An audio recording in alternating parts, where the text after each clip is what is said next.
As you know, or may not know, I am a do-it-yourselfer. Anything I could, well, I need something. If I think I can make it, I make it. I don't go down to the store and buy it. So right here, you will see what I need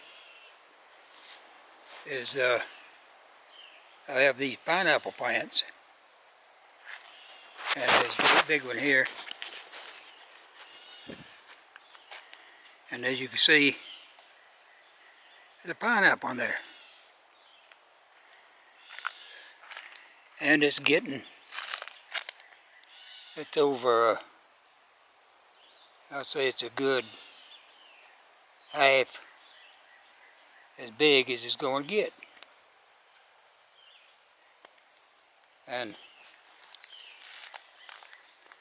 let's see, I've got 1, 2, 3, 4, 5 of these plants. And lo and behold, I thought these things only bore fruit every other year, or every 2 or 3 years. But apparently that's not the case with this one. Because I had a pineapple on this one last year, but as you can see, it is a lot smaller than the other one over there. But what happens here, so it's the only two that's got anything on them this year. But I love pineapples, and especially when they're homegrown. So what I'm going to have to do is, we have all kinds of varmints around here, and something has been eating my damn pineapples just before they're ready to pick. So last year I caged this one up with this big cage here, and I just put a top over it. But this year, what happens is, a cage like that. Now last year, this thing was small enough that I fit the cage around it.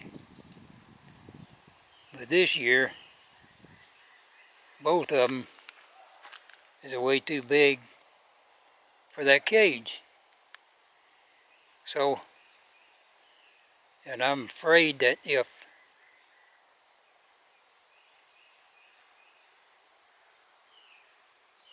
I cut these leaves off, or stems, whatever you want to call them, if I cut them off where that cage will fit, it may stunt the growth, or it may even kill the pineapple. So what I'm proposing to do is make a small little cage that would just fit over the pineapple. So I've got the wire here and my gloves. You really need gloves when you're working with any kind of wire, because that stuff will stick in you before you know it. And sometimes some of this crap even affect you. So then I got my pair of shears. I cut this piece off of the old coon trap I had laying around here. And this one came off the same one. And as you see, this kind of stuff never rusts. It just stays there. This must be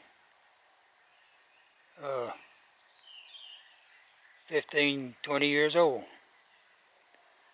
And it's called galvanized wire. And it's just there from now on. So all I got to do now is figure out how big a cut to make, and then cut it with the wire cutters there. So we will get to that right now.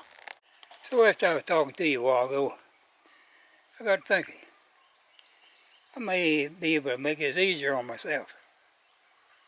So I started looking around, and then I found me some chicken wire. Everybody loves chicken wire. You could do all kinds of things with chicken wire. And you know why? Because it is flexible. Whereas that other stuff I got over there is real stiff. So you can't, it's not near as flexible, and you can't do nothing. You can't bend it around like you need to. And chicken wire is just so much better, more flexible, easier to mold into what you want. So I found me a long piece of it, and I cut it in two, and I made this out of it.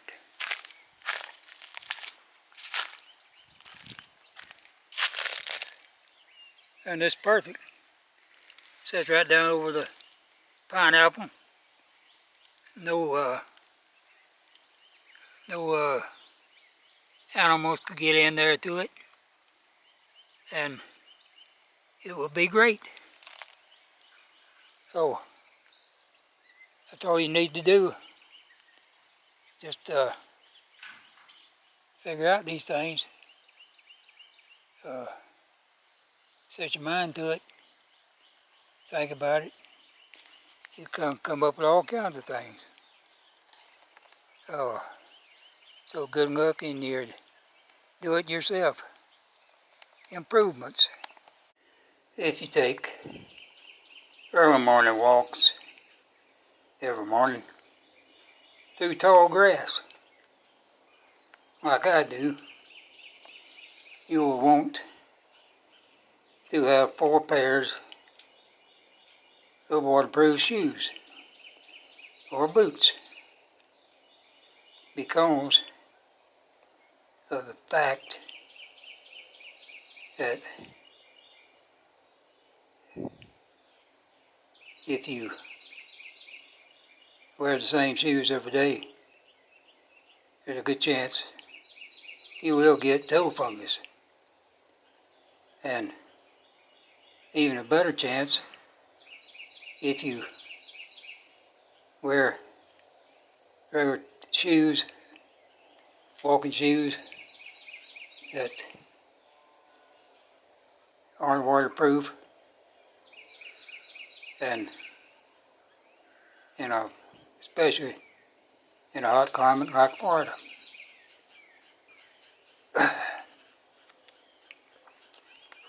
But since I found out this